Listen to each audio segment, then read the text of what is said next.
और यूक्रेन से जंग के बीच रूस की हवाई ताकत भी देखने को मिली है। जी हां, रूस ने पहले Mi-34 हेलीकॉप्टर का टेस्ट किया। ये देखिए, ये पहले Mi-34 हेलीकॉप्टर का टेस्ट किया और उसकी तस्वीरें भी सामने आई हैं। हवाई ताकत का प्रदर्शन रूस की तरफ से।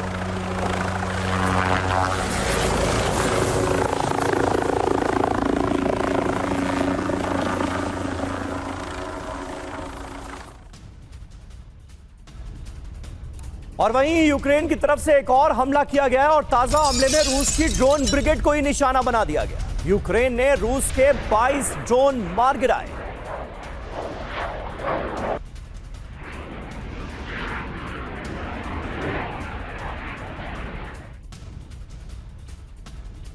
और एक और बड़ी खबर है बेलारूस को लेकर। बेलारूस में ओरेशनिक मिसाइल की तैनाती हो गई है। जी हां, रूस ने तैनात की है ओरेशनिक मिसाइल और मिसाइल तैनाती की प्रक्रिया पूरी हो गई है। रूस ने इसका वीडियो भी जारी किया है।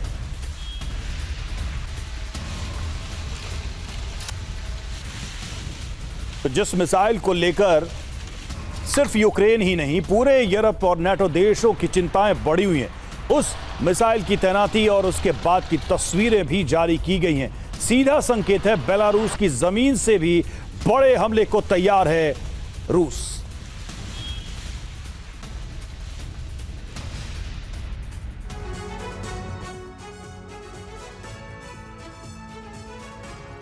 तो बेलारूस में ओरेशनिक रूस नाटो जंग क्या तय मान ली जाए, इसके मायने क्या है ये जरा समझिए। पुतिन एक तरह का माइंड गेम यहां खेलते हुए नजर आ रहे हैं। नाटो देशों पर दबाव डालने की कोशिश है। बेलारूस से ऑपरेशन काफी आसान होगा। रूसी सुरक्षा चक्र को और मजबूत किया जा रहा है। पूरा यूरोप इस ओरेशनिक मिसाइल की जद में आ गया है। ओरेशनिक कितनी घातक है ये भी आइए आपको याद दिला दें। 5500 किलोमीटर तो इसकी रेंज है। बैलिस्टिक मिसाइल है ये, परमाणु हथियार से हमला करने में सक्षम है।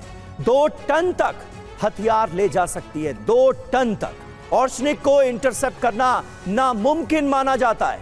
अलग अलग लक्ष्यों को एक साथ भेदने की इसे क्षमता हासिल है। अश्विनी श्रीवास्तव साहब, ये बेलारूस में हुआ बड़ा डिप्लॉयमेंट क्या बता रहा है? 2026 के क्या विध्वंसक संकेत ये नहीं दे रहा? देखो, पहले आपने बहुत अच्छा बताया कि ओरेशनिक मिसाइल जो है घातक है। वो एक प्रकार हाइपरसोनिक है, 5500 किलोमीटर जा सकती है। अगर वो उसके ऊपर हमला किया जाता है तो उसको ना तो इंटरसेप्ट कर सकते हैं ना न्यूट्रलाइज कर सकते। तो अगर बेलारूस में रूस ने इसको डिप्लॉय किया तो इसका मतलब क्या है?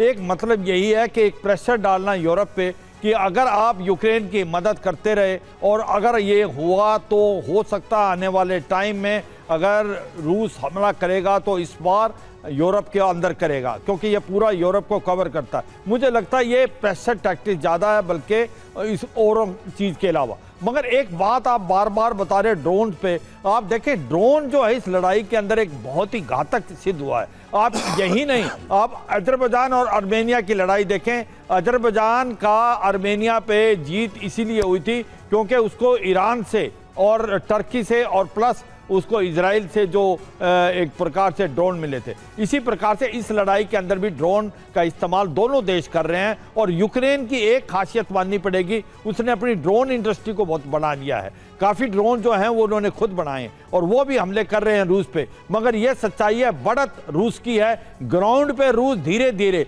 चाहे वो डोनबास का इलाका है या जापोरिजिया खारासोन, वो धीरे धीरे इसमें तो कोई तरफ बढ़ता इसमें तो कोई दो राय नहीं कि जमीन पर रूस की बढ़त ज्यादा है। लेकिन यूक्रेन इस युद्ध को लगातार खींचता चला जा रहा है और नए साल में युद्ध प्रवेश करने जा रहा है। तो डोनेस्क में यूक्रेन की बड़ी स्ट्राइक की खबर सामने आ रही है और रूसी ड्रोन स्टोरेज पर बमबारी की गई है। अटैक वाली जगह से हथियार सप्लाई होती है और यूक्रेनी हमले से रूसी ड्रोन फैक्ट्री तबाह हो गई है।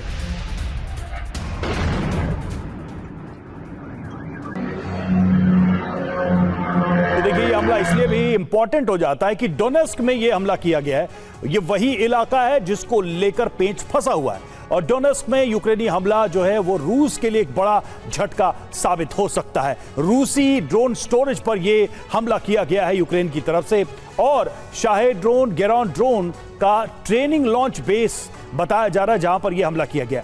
हमले में लॉजिस्टिक्स सेंटर को तबाह किया गया और टेक्निकल स्टाफ के रहने वाली जगह को भी टारगेट किया गया। कब्जे वाली जगह से रूस तेज करता अटैक, लेकिन उसके पहले ही यह हमला किया गया है। तो डोनेस्क में भी आप देखिए हमले इस तरह के यूक्रेन कर रहा है।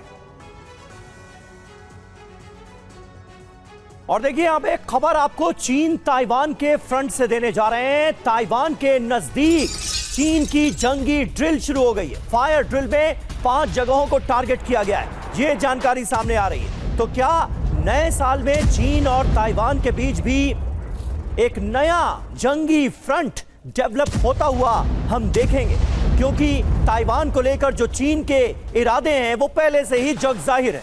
फायर ड्रिल में 5 जगहों को टारगेट किया गया है। ये तस्वीरें आपको दिखा रहे हैं। ताइवान के बिल्कुल नजदीक चीन की जंगी ड्रिल चल रही है।